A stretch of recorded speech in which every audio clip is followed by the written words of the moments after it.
Hi, I'm Matthew from OpenResty Inc. We know that Edge admin manages and distributes configurations to Edge servers. It could be problematic to distribute significant changes directly to all Edge servers.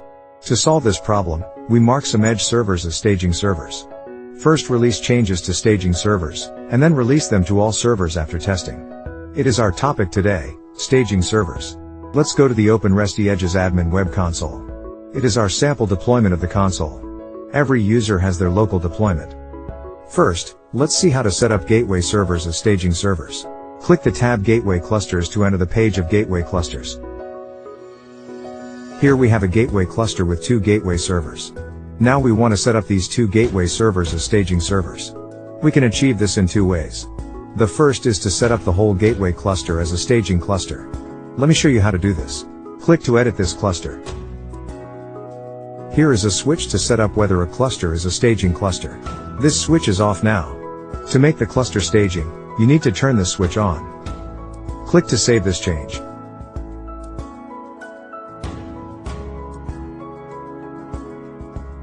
Click on the cluster name to enter the server list page. You can see from the server list page that these 2 servers are now staging servers. Go back to the gateway clusters page.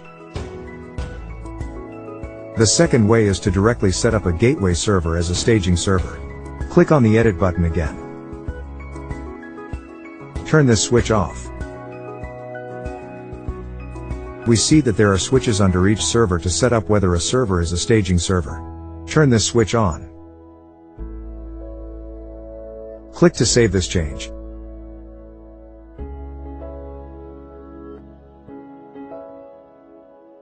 Click on the cluster name.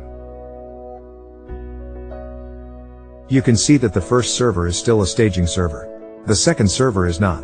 We do this just for the convenience of the demonstration. It is not recommended to have a cluster with both staging and non-staging servers. It will cause problems when releasing changes on the cluster level. Now let's go back to the applications page and see how to release changes to staging servers. We use our ongoing sample application for the testedge.com domain. Let's enter this application. Here we create a new page rule to test the staging release. Click to create this rule. This rule is to return specific content under a particular URI. First, we add a condition for this rule. The variable of the condition remains unchanged as URI. We choose the string equality operator. Enter the value /test to match this URI. The condition is now complete. Then for the action part of the rule, we can configure an output response body action. Please note that we chose this action just for demonstration. Staging servers work with any configuration. We have a lot of actions here.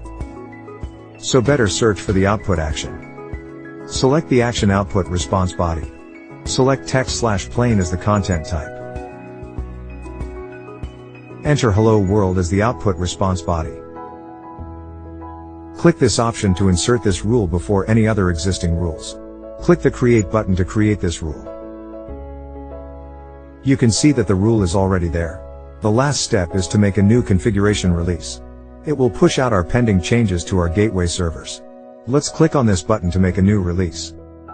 Add a comment for this release.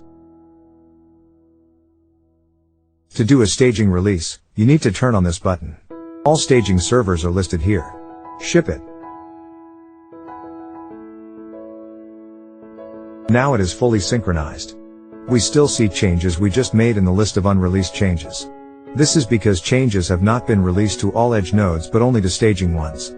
In the list of release history, we can see changes we just made. And we can see that the release type is staging. Now we go to the gateway clusters list and select the servers for testing. Note that the server with an IP address ending with 226 is a staging server. Click to copy it. Use this staging server.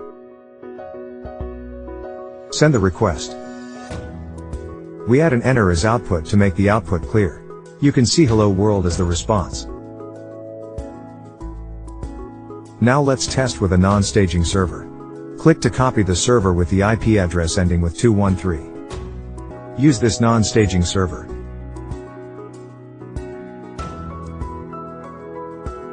You can see 404 as the output. It means that the changes we just made did not affect this server. It is what I would like to demonstrate today. If you like this video, please follow us on YouTube. Thank you.